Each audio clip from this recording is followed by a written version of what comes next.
Hello friends, welcome to my YouTube channel. तो थोड़ा सा मुझे वीडियो अपलोड करने में थोड़ा टाइम लग गया, ज़्यादा ही लग गया, क्योंकि क्या है, मैं कुछ क्वेश्चन आपके लिए मतलब समझ लीजिए कि मैं कुछ क्वेश्चन आपके लिए सॉर्ट कर रहा था, छांट रहा था, ताकि ये जो ऑब्जेक्टिव है पेपर फर्स्ट का वो थोड़ा सा और ईजी हो जाए। ठीक है, तो मैंने कुछ 18-19 क्वेश्चन आपके लिए रेडी किए हैं। तो अगर इसे आप सॉल्व कर लेते हैं तो जो ये ऑब्जेक्टिव क्वेश्चन आते हैं पेपर फर्स्ट में वो आपके लिए थोड़ा सा आसान हो जाएगा। ठीक है, तो चलिए आते हैं आज के क्वेश्चन पर। ओके, फर्स्ट क्वेश्चन है हमारा, ये मैंने जितने भी क्वेश्चन लिए हैं सारे न्यूमेरिकल क्वेश्चन ही लिए हैं। ठीक है, तो आज चलिए आते हैं आपके आज के मतलब क्वेश्चन पर। पेपर फर्स्ट का पहला क्वेश्चन है, the power generation potential in mini hydro power plant for a water flow of 3 metre cube per second with a head of 14 meters and with a system efficiency of 55% is। ठीक है, तो अपने को इसमें क्या निकालना है, हमें इसमें ये निकालना है कि इसका जो टोटल किलोवाट में पावर है वो कितना रहेगा। ठीक है, क्वेश्चन आप समझ लीजिए कि एक वाटर फ्लो है, वाटर का फ्लो कितना दिया हुआ है, 3 मीटर क्यूब पर सेकंड दिया हुआ है। वाटर का जो हेड है, कितनी हेड से गिर रहा है पानी, 14 मीटर से, और इसमें जो सिस्टम एफिशिएंसी वो है 55%। ठीक है, मैंने इस तरह के क्वेश्चन पहले भी आपको सॉल्व करवाए हैं ऑब्जेक्टिव में, आप उसे देख लीजिएगा, बट अभी ये क्वेश्चन मैंने लिया तो इसे मैं आपके लिए सॉल्व कर देता हूँ। ठीक है, देखिए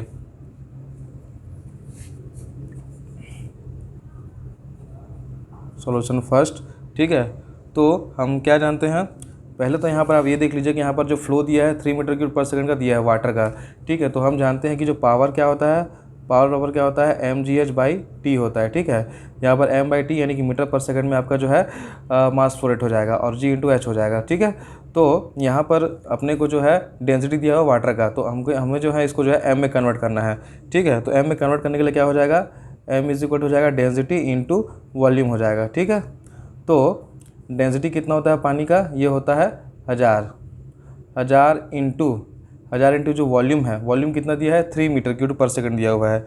ठीक है, तो 3 का मल्टीप्लाई कर देंगे तो यहाँ पर हो जाएगा 3000 kg आ जाएगा।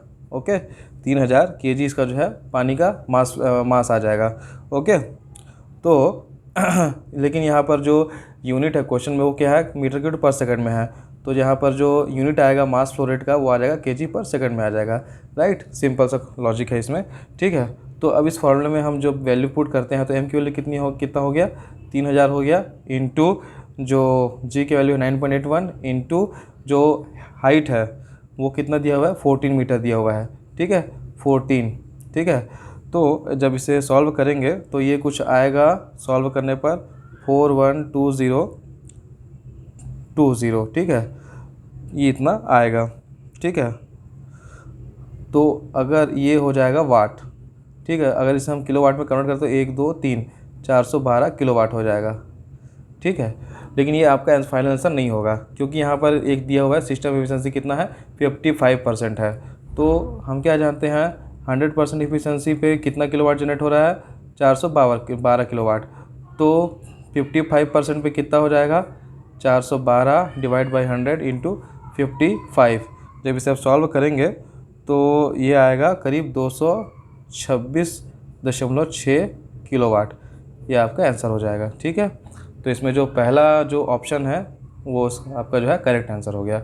ठीक है, अब आते हैं नेक्स्ट क्वेश्चन पर। नेक्स्ट क्वेश्चन क्या दिया हुआ है, an electric heater draws 5 kilowatt of power for continuous hot water generation in an industry, how much quantity of water in litres per minute can be heated from 30 degree centigrade to 85 degree centigrade ignoring losses. ठीक है, तो जब भी ऐसा आपको अगर आपको दिया हुआ है टेम्परेचर, ठीक है, और किलोवाट वगैरह कुछ भी दिया हुआ है, तो आप सिंपली क्वेश्चन देख के समझ जाइए कि अगर 2 टेम्परेचर दिया है तो हमको जो है Q equal to mCp delta t लगाना है।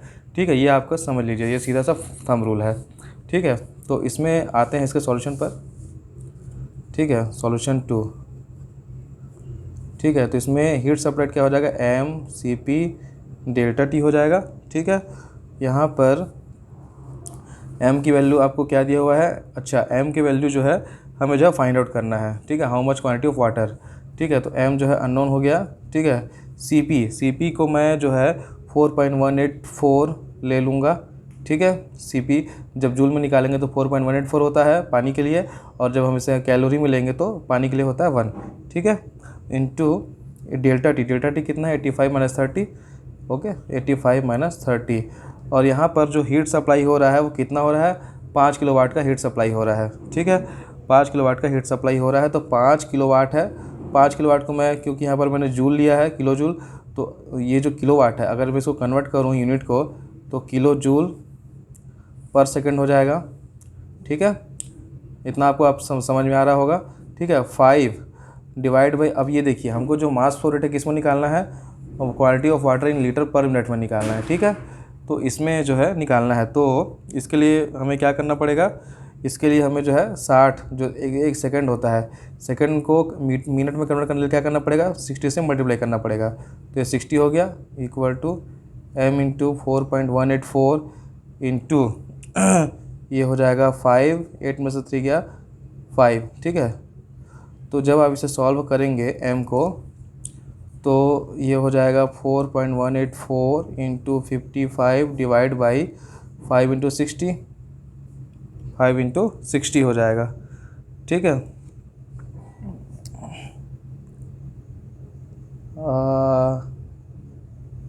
m ऊपर है, सॉरी स्टेप गलत हो गया, m हो जाएगा 4.184 इंटू 55 डिवाइड बाई 5 इंटू 60 हो जाएगा। ठीक है, तो जब हम इसे सॉल्व करेंगे, सॉल्व करके देख लेते हैं कितना वैल्यू आ रहा है।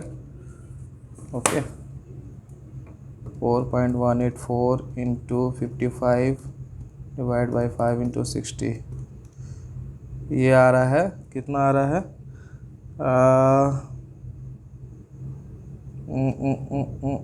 ये तो 0 पॉइंट में आ रहा है।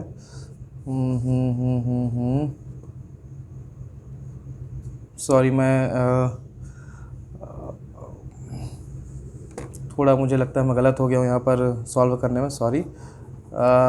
m की वैल्यू हो जाए m का वैल्यू हो जाएगा, m का वैल्यू हो जाएगा 5 इंटू 60, 5 इंटू 60, ये ऊपर हो गया 4.184 इंटू 55, ये हो गया। ठीक है, तो जब इसे सॉल्व करेंगे तो हो जाएगा 5 इंटू 60 डिवाइड बाई 4.184 इंटू 55, ये हो जाएगा 1.3, तो 1.3 ठीक है kg, और इसका जो यूनिट हो जाएगा पर मिनट हो जाएगा, क्योंकि अभी हमने जो है सेकंड को मिनट में कन्वर्ट किया था। ठीक है, तो ये आपका आंसर हो जाएगा। ओके, अब क्योंकि ये जो यहाँ पर तो ये ठीक है 1.3 तो आ गया, लेकिन ये हमारा फाइनल आंसर ही है। यहाँ पर आप देख सकते हैं कि वाटर इन लीटर दिया, तो वाटर के लिए केजी और लीटर एक ही होता है। ठीक है, तो यहाँ पर ये हमारा जो है यही फाइनल आंसर हो जाएगा। ठीक है, ओके नेक्स्ट क्वेश्चन पर आते हैं।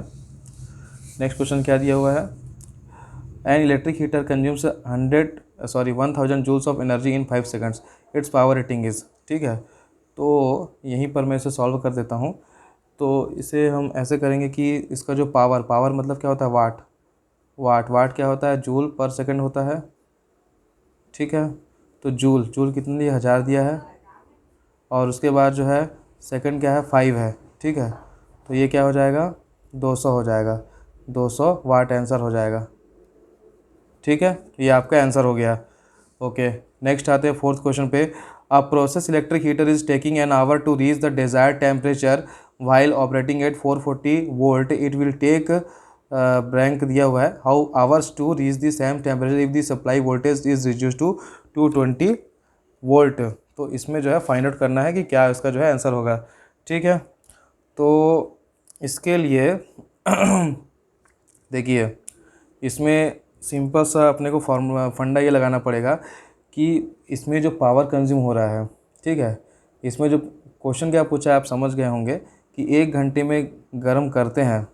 ठीक है, कोई टेम्परेचर है, मान लीजिए 50 डिग्री सेंटीग्रेड हो गया, तो जब 440 वोल्ट यूज़ करते हैं तो 50 डिग्री आने में, हमने जो टेम्परेचर कंसिडर किया 50 डिग्री आने में 1 घंटा लगता है। ठीक है, तो अगर वहाँ पर हम 220 वोल्ट लें और सेम टेम्परेचर 50 डिग्री ही रखें, मान लीजिए कोई टेम्परेचर 50 डिग्री सेम टेम्परेचर रखें, तो उसको जो है 220 वोल्ट में कितना जो है टाइम लगेगा, ये हमको फाइंड आउट करना है। ठीक है, तो यहाँ पर हम देख सकते हैं कि दोनों ही कंडीशन में जो पावर है वो सेम रहने वाला है। ठीक है, तो पावर सेम रहने वाला है तो पावर का कोई प्रोपोर्शन होगा, पावर मतलब क्या होता है, वोल्टेज इंटू एम्पियर होगा, ठीक है।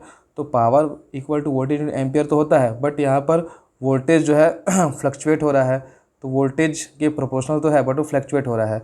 तो यहाँ पर कोई एक चीज़ होना चाहिए पावर के प्रोपोर्शनल में कि वो जो है कांस्टेंट रहे। तो पावर बराबर वी आई में अगर हम करें तो यहाँ पर हम देख सकते हैं कि पावर ये तो फ्लक्चुएट हो रहा है, ठीक है, 440 220 फ्लक्चुएट हो रहा है, बट अकॉर्डिंगली आई भी फ्लक्चुएट होगा, तो हम पावर बराबर वी आई जो है नहीं ले सकते हैं, ठीक है। अगर मैं यहाँ पर ये करूँ power equal to V into I की वैल्यू क्या हो जाएगा, आई की वैल्यू यहाँ पर हो जाएगा वी बाई आर।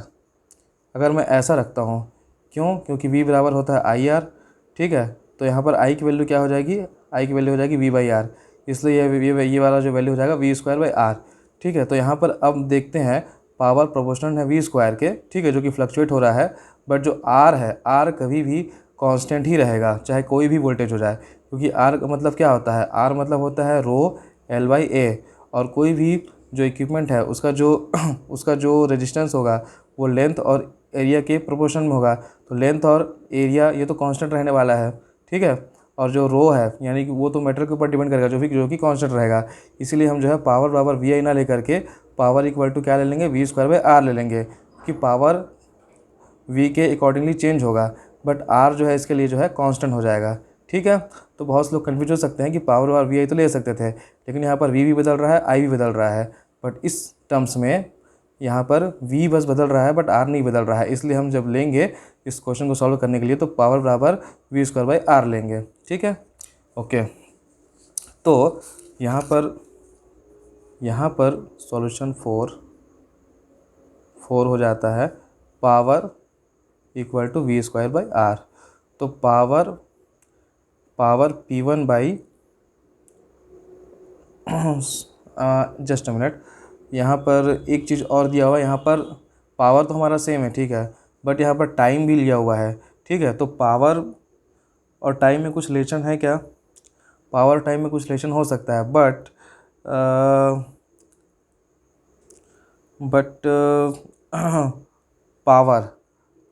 पावर अगर हम यहाँ पर देखें तो पावर बराबर क्या होता है, जूल डिवाइड बाय सेकंड होता है।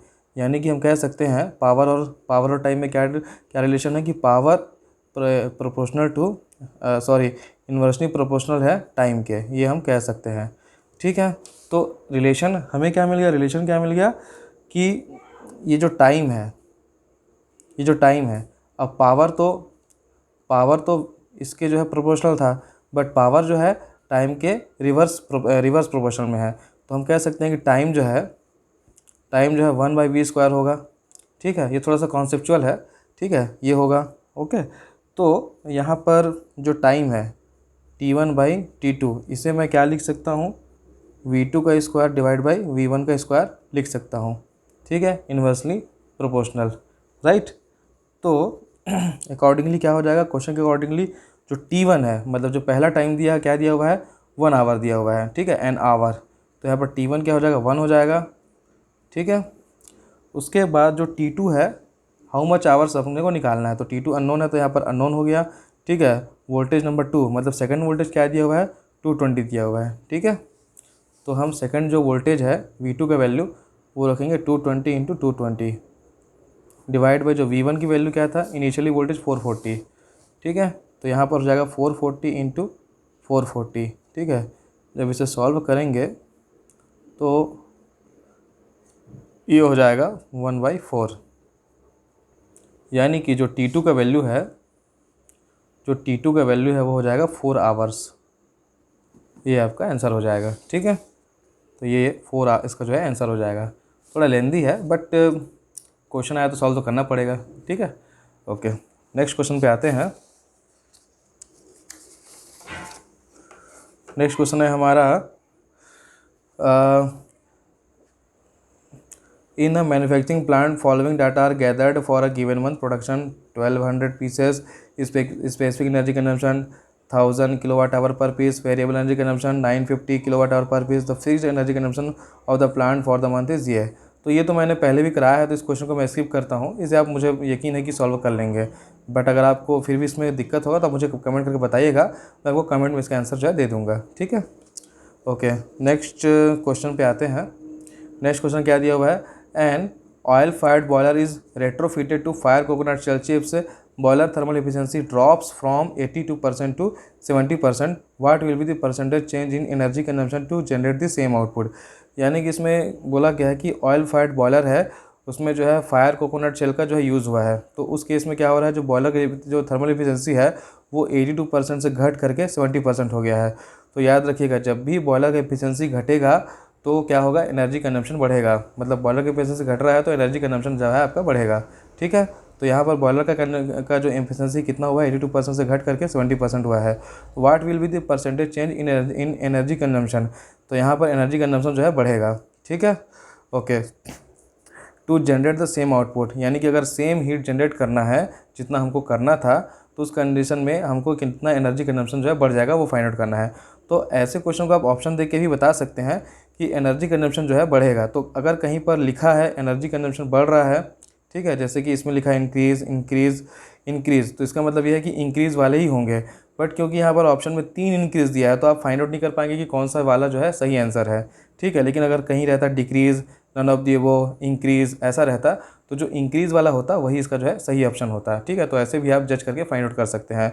तो क्योंकि यहाँ पर इंक्रीज़ इंक्रीज़ और इंक्रीज़ दिया हुआ है, 3 ऑप्शन में इंक्रीज़ है और एक में डिक्रीज़ है, तो हमको जो है इंक्रीज़ वाला ही रहेगा ऑप्शन में, बट कौन सा रहेगा वो फाइंड आउट करना है। तो उसके लिए क्या करना पड़ेगा, क्वेश्चन को सॉल्व करना पड़ेगा। ठीक है, तो इस तरीके के क्वेश्चन को सॉल्व करने का एक बेसिक फार्मूला होता है। ठीक है, वो फार्मूला क्या है, सॉल्यूशन 6। ठीक है, percentage in energy consumption for same output, या सेम एनर्जी जो हमको चाहिए। ठीक है, तो इसका फॉर्मूला क्या हो जाएगा, change in boiler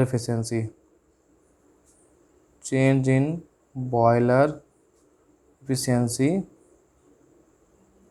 divide by जो प्रेजेंट एफिशिएंसी हो गया है घट करके वो, ठीक है, इंटू 100।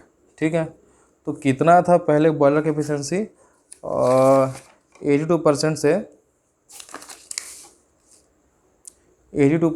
70% हो गया। ठीक है, तो चेंज इन बॉयलर एफिशिएंसी क्या हो जाएगा, 82% से 70% डिवाइड बाई प्रेजेंट एफिशिएंसी क्या हो जाएगा, 70 इंटू 100 कर लेते हैं। ठीक है, तो ये कितना हो जाएगा आपका, ये हो जाएगा आपका 12 हो गया, डिवाइड बाई 70 इंटू 100। जब इसे आप सॉल्व करेंगे तो 17.1% आएगा, यही आपका आंसर हो गया। ठीक है, तो इतना जो है उसका एनर्जी कंजम्पशन बढ़ जाएगा। ठीक है, तो इसमें ऑप्शन में है क्या, ऑप्शन में है, और ये हमारा सही आंसर है। ठीक है, नेक्स्ट क्वेश्चन पे आते हैं।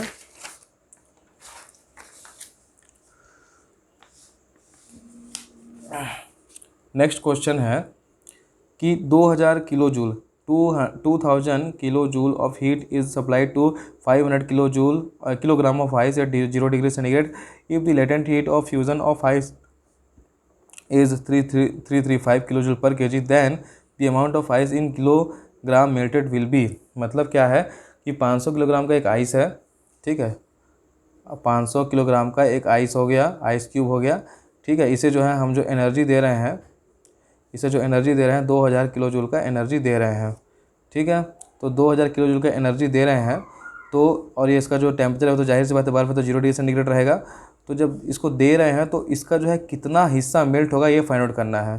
ठीक है, the amount of ice in KG melted, 500 kilo का बर्फ़ है, इसको जब हम 2000 किलो जूल एनर्जी देते हैं तो इसका कितना हिस्सा या कितना किलोग्राम जो है इसका जो है बर्फ़ मेल्ट होगा वो फाइंड आउट करना है।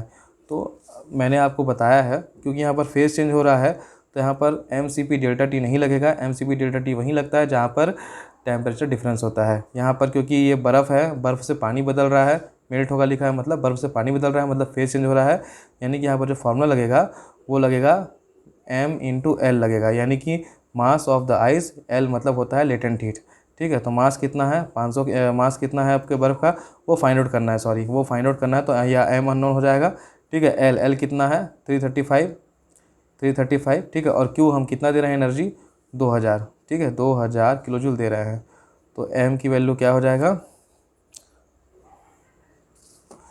एम हो जाएगा 2000 डिवाइड बाई 335, आंसर आ जाएगा 5.97। ऑप्शन में है क्या, ऑप्शन में है 5.97, ये हमारा आंसर हो जाएगा। 5.97 जो है इतना, मतलब 500 में से 5.97 किलोग्राम जो है बर्फ जो है मेल्ट होगा। ठीक है, ओके। नेक्स्ट क्वेश्चन पे आते हैं। नेक्स्ट क्वेश्चन क्या दिया हुआ है, a 3-phase induction motor is drawing 16 ampere at 440 volt if the operating power factor of the motor is 0.90 and the motor efficiency is 92%, then the mechanical shaft और output of the motor is. ठीक है, ये find out करना है। ठीक है, तो सबसे पहले क्या दिया हुआ, 3-phase है, 3-phase मोटर का पावर निकाल लीजिए। ठीक है, 3-phase मोटर का पावर क्या होता है, √3 VI होता है। ओके, तो इसका पावर हो जाएगा सॉल्यूशन 8। ठीक है, मोटर पावर हो जाएगा √3 VI 1.732 इंटू कितना दिया हुआ है, 16 इंटू 440 हो जाएगा। ठीक है, 440 वोल्ट इंटू 16। ठीक है, सॉल्व करेंगे तो आएगा 1.732 इंटू 16 इंटू 440, ये हो गया आपका 12,193। ठीक है, 12,193 तो 12,193.28 ये आपका वाट हो गया। ठीक है, अब इसे जो है, और क्या दिया हुआ है, हमको क्या निकालना है, मैकेनिकल शाफ्ट पावर निकालना है। और इसमें क्या दिया हुआ है, मोटर का पावर फैक्टर दिया 0.90, मोटर की एफिशिएंसी दिया है 92%। उसमें कुछ करना नहीं है, जो आपका वैल्यू ये आया है वाट किलो वाट जो भी है 12,193 इंटू 28, पावर फैक्टर कितना दिया है मोटर का, 0.90 दिया है। ठीक है, ये मल्टीप्लाई कर दीजिए, और जो मोटर की एफिशिएंसी कितना दिया है 92%, तो ये हो जाएगा 0.92। बस इसमें कुछ सोचना नहीं है, पावर फैक्टर मोटर एफिशिएंसी सबको जो है सीधा मल्टीप्लाई कर दीजिए किलो वाट से या वाट से, तो ये आपका आंसर कुछ हो आ जाएगा। ये आपका आएगा 196.04 वाट आएगा। और जब आप इसे किलो वाट में करेंगे तो 1 2 3, ठीक है, 10.09 किलो वाट हो जाएगा। ठीक है, 10.09 है क्या ऑप्शन में है, 10.09 ऑप्शन में है, ये आपका आंसर हो जाएगा। ठीक है, ये हमारा आंसर। ठीक है, ओके। अब नेक्स्ट क्वेश्चन पे आते हैं। नेक्स्ट क्वेश्चन क्या दिया हुआ है, an electric heater draws 5 kilowatt of power control 32। अच्छा, ये क्वेश्चन तो मैंने सॉल्व किया है ना शायद, अभी भी तो किया है, मैंने लगता है 2 बार ले लिया है, तो इस क्वेश्चन को हम स्किप कर देते हैं, आगे बढ़ जाते हैं। ठीक है, ओके। क्वेश्चन नंबर 10 देखते हैं। For an activity in a project latest start time is 8 weeks and latest finish time is 12 weeks. If the earliest finish time is 9 weeks, select time for the activity. ठीक है, तो इसमें जो है slack निकालना है, इसे यहीं सॉल्व कर लेते हैं। स्लैक क्या होता है, स्लैक का मैंने फॉर्मूला पहले ही बताया हुआ है, LS माइनस ES होता है, latest start time minus earliest start time. ठीक है, या क्या होता है, LF latest finish time minus earliest finish time. ठीक है, ओके। तो यहाँ पर हमको क्या दिया हुआ है, इस क्वेश्चन में हमें क्या दिया हुआ है, लेटेस्ट स्टार्ट टाइम दिया हुआ है, तो लेटेस्ट स्टार्ट टाइम के लिए क्या चाहिए, अर्लीस्ट स्टार्ट टाइम दी चाहिए। तो यहाँ पर है क्या, earliest start time, latest finish time है, अर्लीस्ट फिनिश टाइम है, अर्लीस्ट स्टार्ट टाइम नहीं है, तो ये वाला फार्मूला जो है नहीं लगाएंगे। ठीक है, अब यहाँ पर ये वाला फार्मूला बच गया, लेटेस्ट फिनिश टाइम और अर्लीस्ट फिनिश टाइम। ठीक है, तो लेटेस्ट फिनिश टाइम दिया हुआ है, अर्लीस्ट फिनिश टाइम भी दिया हुआ है। ठीक है, तो यहाँ पर मतलब क्या हो गया, 12 - 9 करेंगे, 12 - 9 करेंगे तो आंसर 3 आएगा। ठीक है, ये हमारा आंसर हो जाएगा, 3 वीक्स आंसर हो गया। ठीक है, ओके। अब क्या दिया है, 11 नंबर पे आते हैं। 11 नंबर क्या है, the amount of CO2 produced in complete combustion of 18 kg of carbon is. ठीक है, ये फाइंड आउट करना है। तो सबसे पहले तो ये देखना है कि CO2 बनने के लिए क्या चाहिए। ठीक है, कम्बशन बोला है, मतलब आपको ऑक्सीजन से रिएक्शन कराना है, किसका रिएक्शन कराना पड़ेगा, कार्बन का, तब जाके बनेगा CO2। ठीक है, तो सॉल्यूशन 11 आ जाते हैं। C+O2 क्या बनता है, CO2।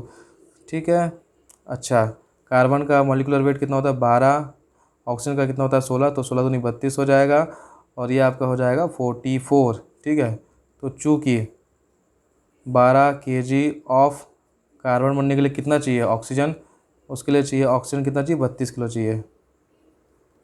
ठीक है, 32 किलो चाहिए। तो यहाँ पर क्या बोला है क्वेश्चन में, produce complete combustion of 18 kg of carbon. ठीक है, तो 18 kg ऑफ कार्बन के लिए निकालना है। तो 18 kg ऑफ कार्बन के लिए कितना ऑक्सीजन चाहिए, 18 kg ऑफ कार्बन के लिए क्या हो जाएगा 32/12 इंटू 18 हो जाएगा। ठीक है, सॉरी, एक्चुअली हमको कार्बन फाइंड आउट नहीं करना है, ये क्वेश्चन में दिया है CO2 फाइंड आउट करना है, द अमाउंट ऑफ CO2। अगर यहाँ पर पूछता कि कितना ऑक्सीजन चाहिए तो हम जो है ये वाला जो मैं स्टेप कर रहा था उसको फॉलो करता है। ठीक है, तो ये स्टेप जो है ऑक्सीजन के लिए है, यहाँ पर तो CO2 दिया है। ठीक है, तो 12 kg ऑफ कार्बन के लिए कितना CO2 चाहिए, 44 चाहिए CO2, 44 किलोग्राम चाहिए। ठीक है, तो 18 किलोग्राम ऑफ कार्बन के कंबशन के लिए कितना CO2 हो जाएगा, तो यहाँ पर हो जाएगा 44 डिवाइड बाई 12 इंटू 18 हो जाएगा। ठीक है, तो जब हम इसे सॉल्व करेंगे तो ये कितना हो जाएगा 44 इंटू 18 डिवाइड बाई 12, 66 हो जाएगा। ठीक है, तो 66 kg ये आपका CO2 प्रोड्यूस होगा। आंसर ऑप्शन में है क्या, ऑप्शन में है 66, ये आपका आंसर हो गया। ठीक है, ओके। नेक्स्ट क्वेश्चन क्या है, नेक्स्ट क्वेश्चन है a centrifugal pump draws 12 metre cube per hour due to leakages from the body of the pump, a continuous flow of 2 metre cube per hour is lost, the efficiency of the pump is 55%, the flow at the discharge side would be. तो ये सीधा सा question है कि अपने को discharge निकालना है मीटर क्यूब पर आवर में। तो ये लॉजिकल क्वेश्चन है, इसमें आपको सॉल्व नहीं करना है। जब आपका पंप है उसका जो किलो ये कितना ये कितना डिलीवरी का दे रहा है 12 मीटर क्यूब पर आवर का दे रहा है, लीकेज की वजह से जो है 2 मीटर क्यूब जो है लॉस हो जा रहा है। ठीक है, तो इसमें एफिशिएंसी का कोई लेना देना नहीं है। आप 12 में से 2 घटा दीजिए तो 10 मीटर क्यूब तो आएगा, है ना। तो 12 में 2 करेंगे तो 10 हो जाएगा। तो यहाँ पर ऑप्शन में 10 है, ये आपका आंसर होगा। ये जो है लॉजिकल क्वेश्चन है, इसमें आपको सॉल्व करने की जरूरत नहीं है। ओके, चलिए नेक्स्ट क्वेश्चन पे आते हैं।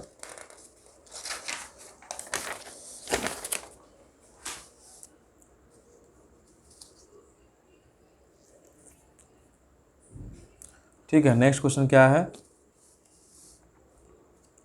नेक्स्ट क्वेश्चन है क्वेश्चन नंबर 13।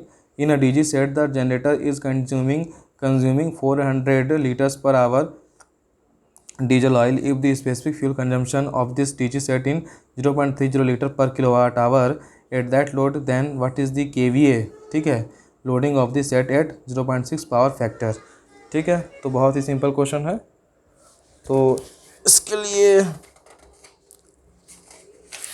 इसके लिए आपको पावर फैक्टर का मतलब पता होगा। ठीक है, तो सॉल्यूशन 13 पावर फैक्टर। ठीक है, पावर फैक्टर मतलब क्या होता है, कॉस थीटा। कॉस थीटा मतलब क्या होता है, कॉस थीटा इक्वल टू होता है active power by apparent power. ठीक है, तो एक्टिव पावर मतलब होता है किलोवाट, अपरेंट पावर होता है किलोवोल्ट एम्पियर।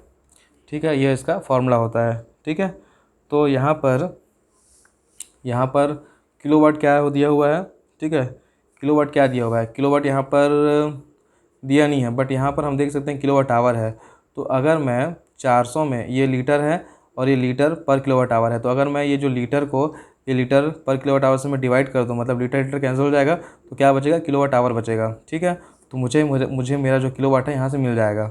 ठीक है, तो मैं अगर 400 लीटर डिवाइड बाई 0.30 लीटर पर किलोवाट आवर कर दूं तो लीटर लीटर कैंसिल हो गया। 400 डिवाइड बाई 0.30 करेंगे तो ये हो जाएगा 1333.33 किलोवाट आवर, या किलोवाट ले सकते हैं।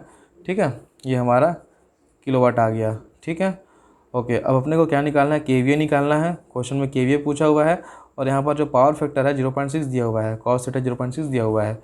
ठीक है, तो 0.6 मैंने यहाँ पर पुट किया। किलोवाट की वैल्यू क्या है, 13,1333.33 divide by KVA find out करना है। तो KVA हो जाएगा 1333.33 डिवाइड बाई 0.6, ठीक है। तो ये कितना हो जाएगा,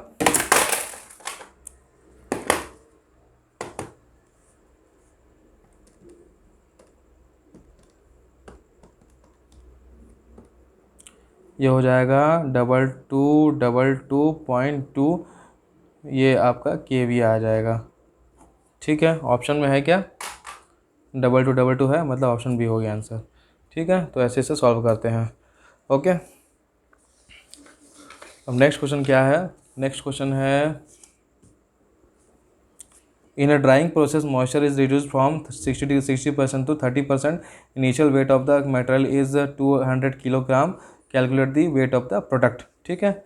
ये अपने को फाइंड आउट करना है। तो इसका जो सॉल्यूशन करने का तरीका पहले देख लीजिए, ठीक है। तो सॉल्यूशन 14, ठीक है। Initial weight of the material कितना दिया हुआ है, जब मटेरियल ड्राइंग हो रहा है तो इनिशियली वेट, यहाँ पर इनिशियल वेट ऑफ मटेरियल कितना हुआ है, देखिए मटेरियल कोई है जो 60% से 30% जो है, जिसमें जो है मॉइस्चर जो है रिमूव हो रहा है। पहले मॉइस्चर था 60% जो घट करके 30% हो गया, और इनिशियली वेट जो मटेरियल का था मॉइस्चर के साथ में कितना था, 200 किलो था। 200 किलो जो है मॉइस्चर के साथ वेट है, ठीक है। तो initial weight of the material कितना हो गया, initial weight of the material हो गया 200 किलो हो गया, ठीक है। अब उसमें मॉइस्चर कितना है, इनिशियली 60% है, तो 60% है, मतलब इसका कितना होगा एक्चुअली, मतलब 120 किलो जो है इसमें जो है मॉइस्चर रहा होगा, ठीक है। तो अगर मैं 200 में से टोटल वेट है माइनस, अगर मैं मॉइस्चर का वेट हटा दूं तो कितना आएगा, ये आएगा 80 kg आएगा। मतलब इनपुट में जो मेरा मटेरियल का वेट है वो कितना है, 80 kg है, ये इनपुट में वेट है, ठीक है। अब देखिए आउटपुट में मुझे क्या मिल रहा है, आउटपुट में 30% मिल रहा है, मतलब जो आउटपुट में जो मॉइस्चर है वो 30% है। तो अगर मैं ये मानता हूँ कि मेरा आउटपुट में अगर मटेरियल है उसका जो वेट है आउटपुट में कितना रहा होगा, आउटपुट वेट ऑफ मटेरियल कितना रहा होगा, वो मान लेते हैं एक्स रहा होगा, ठीक है। अब इसमें एक्स में जो है 30% जो है क्या है, मॉइस्चर है, ठीक है। 30% क्या है, मॉइस्चर है। तो अगर मैं actual wait of the material बोलूँ, ठीक है, तो क्या हो जाएगा, जो मेरा टोटल वेट है आउटपुट में एक्स है, एक्स माइनस एक्स का 30%, एक्स का 30% जो है मॉइस्चर है इसमें। तो अगर मैं टोटल वेट में से मॉइस्चर का वेट घटा दूँ आउटपुट में, तो मुझे क्या है, प्रोडक्ट का वेट मिल जाएगा। तो मैं इसके लिख सकता हूँ कि जो मेरा प्रोडक्ट का वेट है आउटपुट का वो कितना है, एक्स माइनस एक्स इंटू 30/100, यानी कि एक्स माइनस 0.3x हो जाएगा, यानी कि 0.7x हो जाएगा, ठीक है। और यही भी जो वेट है, जो आउटपुट में जो ये वेट आ रहा है प्रोडक्ट का, तो इनपुट में जो प्रोडक्ट का वेट आ रहा है 80, ये तो वही रहा होगा, इनपुट और आउटपुट सेम रहा होगा, ठीक है। तो मैं मतलब मैं 80 kg को 0.7x लिख सकता हूँ, ठीक है। तो अगर मैं इसे सॉल्व करूँ x के लिए, तो ये हो जाएगा, ये कितना हो जाएगा, 80 डिवाइड बाई 0.7, ये हो जाएगा 114.3, ठीक है, 114.3, ठीक है। तो ये जो है मेरा जो है जो प्रोडक्ट का वेट है वो आ गया, calculate the weight of the product, ठीक है। यहाँ पर मैंने प्रोडक्ट का वेट क्या माना था, आउटपुट वेट में x माना था, तो ये मेरा प्रोडक्ट का वेट हो गया 114.3, ठीक है। ये आपका आंसर हो गया, ओके। नेक्स्ट क्वेश्चन क्या है, नेक्स्ट क्वेश्चन है the cost of replacement of inefficient compressor with an energy efficient compressor in a plant was rupees 50 lakh. The net annual cash flow rupees 12.5 lakh. The return on investment is, ठीक है। तो इसमें तो कुछ करना ही नहीं है, ये तो यहीं पर सॉल्व हो जाएगा। जो रिटर्न ऑन इन्वेस्टमेंट होता है इसका मतलब क्या होता है, इसका मतलब होता है annual cash flow, annual cash flow divide by क्या होता है, कैपिटल कॉस्ट। ये मैंने आपको पहले ही बताया फॉर्मूला इंटू 100, ठीक है। तो एनुअल कैश फ्लो कितना दिया है, 12.5 दिया हुआ है, तो 12.5 डिवाइड बाई जो कैपिटल कॉस्ट कितना है, प्लांट का जो कॉस्ट कितना था 50 लाख था, 50 इंटू 100, 50 दूनी 100, ठीक है। 12.5 का दुगना मतलब हो गया 25%, ठीक है। ये आंसर हो गया, आंसर, ठीक है, ओके। अब उसके बाद नेक्स्ट जो क्वेश्चन है, क्वेश्चन नंबर 16, क्वेश्चन नंबर 16 क्या है, if feed of 100 tons with 14% moisture is dried to 20% moisture, the amount of water vapour evaporated would be. ठीक है, तो अगर इस तरीके का क्वेश्चन दिया है कि आपका जो है वाटर इवापोरेटेड का अमाउंट कितना था, तो उसमें एक ही फॉर्मूला लगता है, वो लगता है इनिशियल वेट कितना था आपका, मान लेते हैं W1 into 100 minus moisture content number 1 40% था, डिवाइड बाई फिर से लगाएंगे मॉइस्चर कंटेंट नंबर 2। ठीक है, तो यहाँ पर इनिशियल वेट कितना था 100 टन, 100 माइनस मॉइस्चर कंटेंट कितना है 40%, 40 divide by 100 minus moisture content number 2 क्या है 20 है। ठीक है, तो 100 इंटू 60 डिवाइड बाई 80। ठीक है, तो ये हो जाएगा 20 या 60, 20 चौको 80, 25 है ना, ये हो जाएगा 75। ठीक है, ये हो जाएगा 75। ठीक है, तो 75 अब हमारा जो फीड है वो कितना था 100 टन था।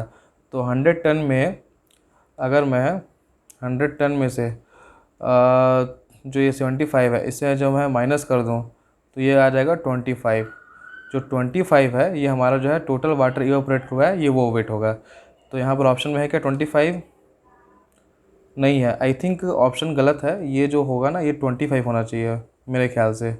और ये क्वेश्चन जो है आया हुआ क्वेश्चन है, तो या तो मैंने मिस प्रिंटिंग किया है या तो ऑप्शन गलत दिया है। तो ये आंसर जो है 25 होना चाहिए। ठीक है, तो ये आपका सही आंसर होगा।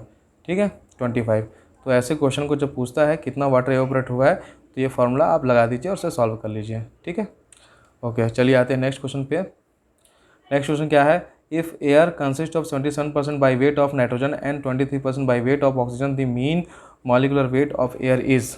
ठीक है, ये क्वेश्चन आपके बुकलेट में भी दिया हुआ है, आप इसे देख सकते हैं, बट मैं इसे आपके लिए यहाँ पर सॉल्व कर देता हूँ।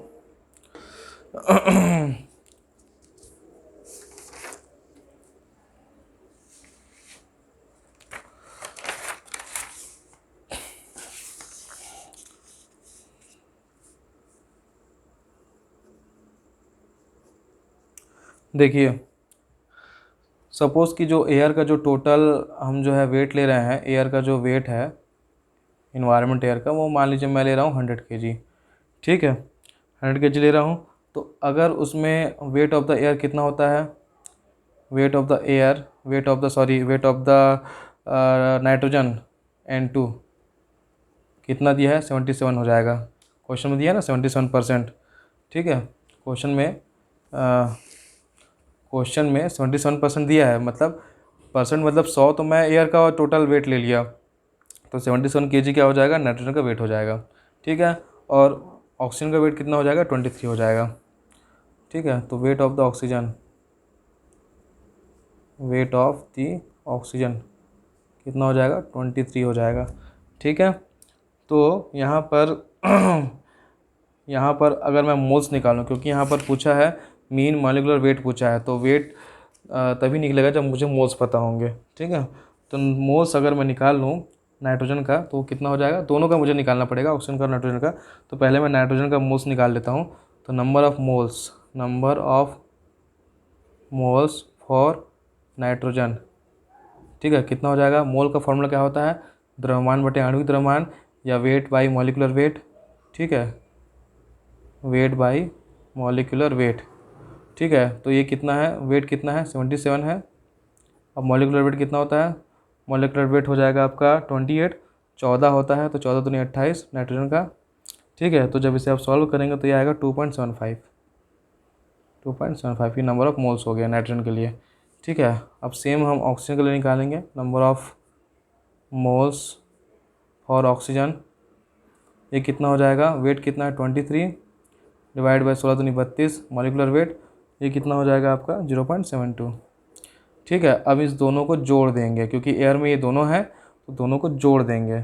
ठीक है, तो टोटल मोल्स क्या हो जाएगा,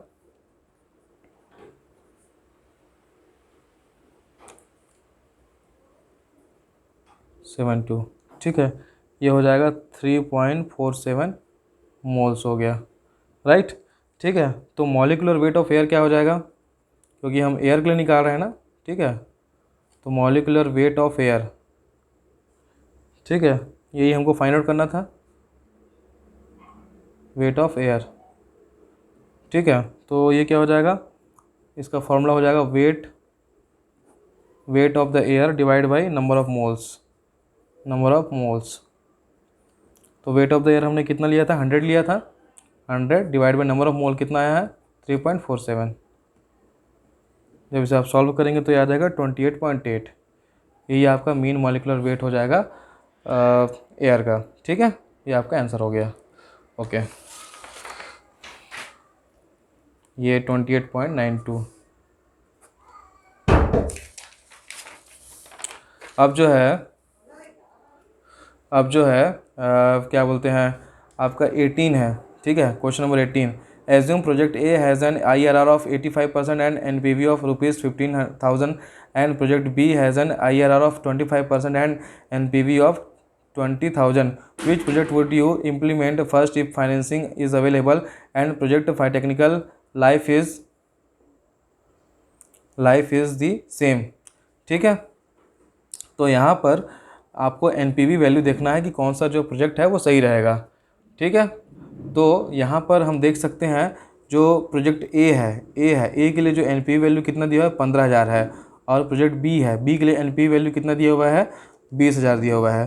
तो जिसका NPV वैल्यू ज़्यादा रहता है वही प्रोजेक्ट जो है सही रहता है, उसी प्रोजेक्ट को चूज़ करना रहता है। ठीक है, तो यहाँ पर जो प्रोजेक्ट बी है उसका जो NPV है वो कितना है, 20,000 है। ठीक है, यहाँ पर IRR नहीं देखेंगे, हमको जो है NPV से मतलब है। ठीक है, तो NPV कितना दिया हुआ है, 20,000 दिया हुआ है प्रोजेक्ट बी का। तो यहाँ पर प्रोजेक्ट बी जो है चूज़ करना सही रहेगा। ठीक है, तो हम जो है बेटर फाइनेंसिंग कंडीशन के हिसाब से प्रोजेक्ट बी को है चूज़ करेंगे। ठीक है, तो आई होप आपको मेरा वीडियो पसंद आया होगा। अगर वीडियो पसंद आया हो तो लाइक करें, सब्सक्राइब करें, शेयर करें। Thank you.